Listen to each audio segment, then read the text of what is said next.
Hey, hello. So today, what are we going to do? We're going to write for another video. What is it about? Well, you probably already know because of the title, but it's Harry Potter. This time, we're doing a Harry Potter video. Now, this is something that I had planned a long time ago, but Jaya reminded me of it. And we actually have our own custom wands, which I made because our graduation class name was actually Ravenclaw, and I thought that it would be fun to have our own custom wands. So I have this one. So the design is supposed to be like a little spider. So like here's the head, and here's the body, and here's like the little legs that come out and then go to the tip, and the ones that go back, they turn into this kind of pattern that looks like vines or something, and then that ends up right here. Yeah, so this is actually a chopstick, if you can see. This is a chopstick that I just pour some glue on it and make the shapes, and then I paint it all over. So yeah. So I got a list of different spells and charms that we're going to use on a video. So I just have to do like an order sequence or something, and that's gonna be the script that we're going to use for the video. So I'll see you when I got everything done. I just finished the script last night, and I wasn't planning, but Jaja told me to record today. So this is the last minute. First we have to take care of ourselves. I've got my setup ready. So I'll get back to you after I'm done. Hello, hello. Now we're with Jaja. Jaja, say hello. Hey, we're learning the script right now before we shoot, because that's how we always do. We learn the script right at the end. Hey, so well, as you can see, I already cut my hair, and well, and this is Jaja's wand. This is the one that I talked about. The way. This is the way. So yeah, this is like the one that Dumbledore uses, almost, kind of, but different. Dumbledore. See, Voldemort. So yeah, I'll see you when we start shooting. Hey.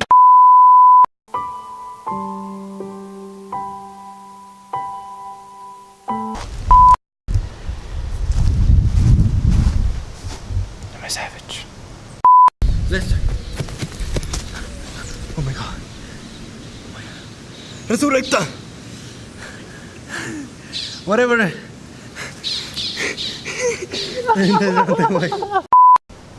I hope they remember me. I hope they never remember me. You know, we almost finished the video, but the battery died. So now we are waiting for the battery to charge. What the spoilers. The vlog comes out after the video, so no spoilers. Hey.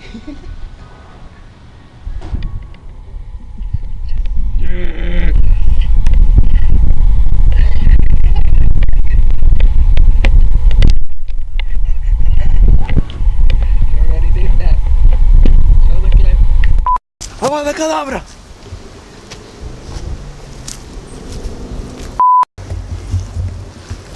So the battery is charged now, and I'm waiting for Jaja, who here he comes in 3, 2, 1. There he is. You know who it is.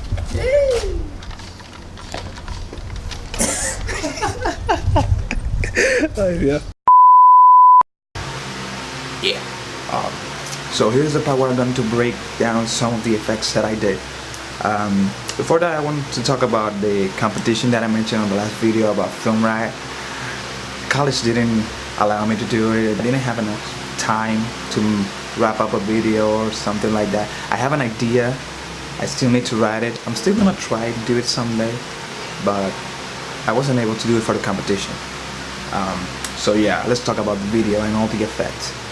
One of the things that I want to point out was there is a continuity error, and if you notice, when I fall to my death, my hands, they're like linked to my body, going backwards. But on the shot that Jaye was running towards me, I have them in front of me.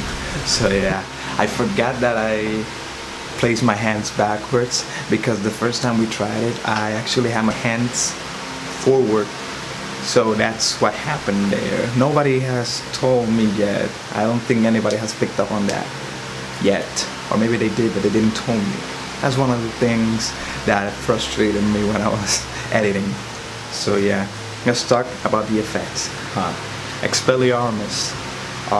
So for the Expelliarmus, what I did is that the program generates lightning effect, which is the one that I use on Star Wars. And that lightning is the one that I used. I animated it to go on a path. Then I transformed the layer into 3D space. I rotated it and I parent it to a point layer, which I had tracked to the tip of the wand. And yeah, that's all that I did with that one. I also did the same thing with Avada Kedavra, only that I changed the color of it. And that was so that was the simplest one. That was the easiest. Flipendo was a little bit weird because I got that one from the games, and usually from the games, like when the spell is cast, it comes out in a spiral. So I wanted to keep that characteristic of the spell. So what I did was that I tried replicating it with a solid layer with a color similar to it, which is light blue. So I made a layer, I made the mask, and it was this strange shape. And then I added another mask to reveal that mask along the way, like along the path. And it actually looked pretty nice from what I was expecting. Like, going to that fair, I didn't even knew what I was like. This video was all trial and error. Like, I didn't knew anything. I just said, let's record something about Harry Potter, because the one spell that actually got into my mind was Carpe Retractum, because in the games it looks like a lightning, which is the one that I used, the effect. And it looks a little more like a red lightning or something. So, well, that's more on the fourth game for the GameCube. I think that the game for the consoles look different sometimes. So yeah, and that was actually the one that made this whole video possible. Like, I thought, hey, I can make that, so maybe I can do the other effects. So yeah, so that was also Carpe Retractum, a lightning that I animated, so that when I pulled it, it actually strings out, you know, like a rope, which is what the spell is. Protego. So Protego, we all know that is the protective spell. And what I did for that was a little weird, because what I actually did was that I took this fire asset that the program has, I extended it, and I animated it going from downwards, like you couldn't even see it, going up like half the frame, and then I animated it going backwards. I also animated the intensity of the fire, but then I added this polar warp effect, which made it round. But the thing is, like, when you see that effect on Harry Potter, like, it goes out, but in my mind it didn't look good, like it going out and you can see like the whole sphere.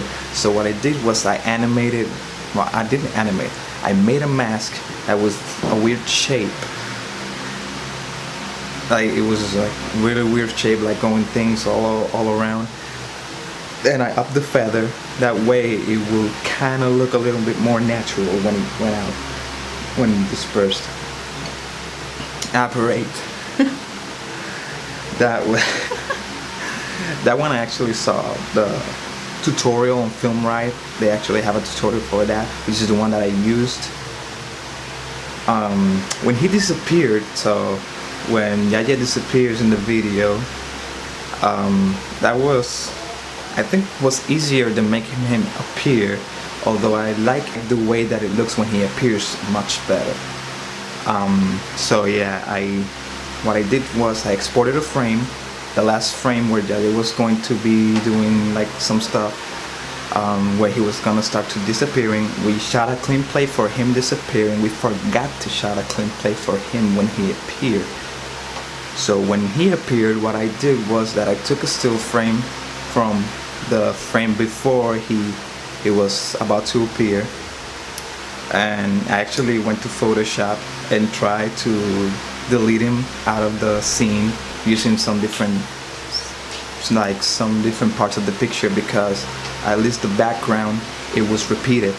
So I took one part of it and then I placed it there. So yeah, I'm going to talk about first when he disappears. So what I did was I took a still frame of him, I made a mask all the way around him, I animated him, I had this effect which is called, I think, it's Bezier warp, which allows me to transform the image in every single position like I want it, like distorted. So I made like a crescent shape, like a dome thingy, half, you know, and I animated like rotating and getting smaller. And also I think I animated it like the opacity to be opacity level 0 when he disappears. So yeah, that actually looked bad until you add the motion blur. That actually makes the effect. So what I did was I copied it and then I turned those other, like, I think that when he disappears I had only two layers more of him, and I just turned those layers into 3D space and rotate them in different shapes. So, and I tried to keep them all in the same center, and they all disappeared there. And also on that center, I noticed that in the movie sometimes I just like this is the thing with Harry Potter spells, they never look the same, and that's where I struggle a little, because like I don't know exactly what to do, because like sometimes it looks one way, sometimes it looks another, so I had to choose, I had to prefer, I had to add like a little bit more for me to make myself satisfied with the effect. So I added a little light, because sometimes when they disappear there's a flash of light, and I added a little bit of smoke when he disappears. When he appears, there's the problem. On the frame you can only see him up to here, up to his chest. So what I did is that I took the frame I took the frame where he's going to appear, from the one that he's going to appear, and I placed it on another composite shot. I made another composite shot, like separate, and then I added two solids, one black for his shirt and one light blue for his pants, and I made a mask to make it look like if it was his shirt or his pants. It actually looks pretty dumb when he appears, but the motion blur is the one that makes the effect again. But when he appears I actually added one more layer, so instead of 3 there are 4, again with the same 3D space movement and all that. And I added the light, and I also added the smoke, which if you pay close attention, the background behind him, I do know the one that I had to take from Photoshop and edit him out. It actually changes a little, but you almost don't see it because of the smoke. So the smoke actually helped me on that part. Let me see, glaciers. What I did with glaciers was that the program has smoke effects, also 3D smoke effects. So I made a line of them going from smallest to largest. Then to that I added a mask to make it look like a projectile, and then I added a solid light blue layer over it because, well, cold is light blue. So yeah, I added that on top of it to add a little bit of a glow. I changed the time for it to go faster than the actual smoke. That way, so when it goes off, you can see like the little smoke behind it, which for me it actually looked pretty cool. Like, it looked better than I would have thought it would. So yeah, that's with that one. That was not too bad, but since I didn't know how to do it, it took me a little bit more time. But the one that actually took a lot of time was apparate. That one took me like 3 hours each, like disapparating and apparating again.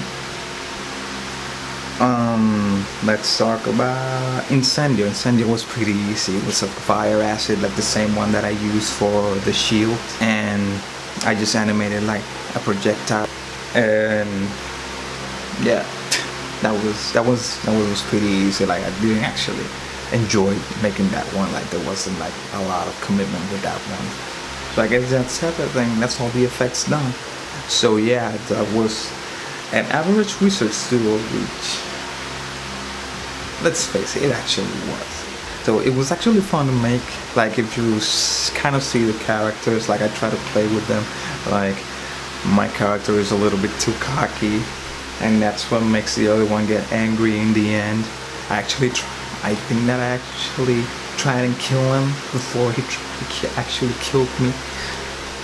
Like, I froze him, and I was about to burn him alive, actually.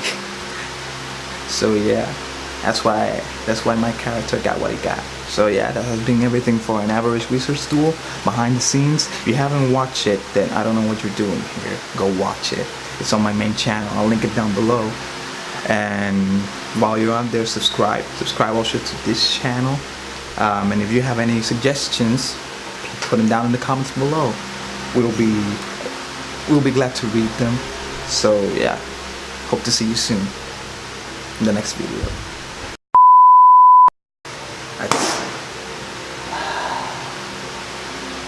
It's the season. Yeah, so here's the part where I'm going to break down each one of the effects, but before that, I want to address some things. I want to address nothing.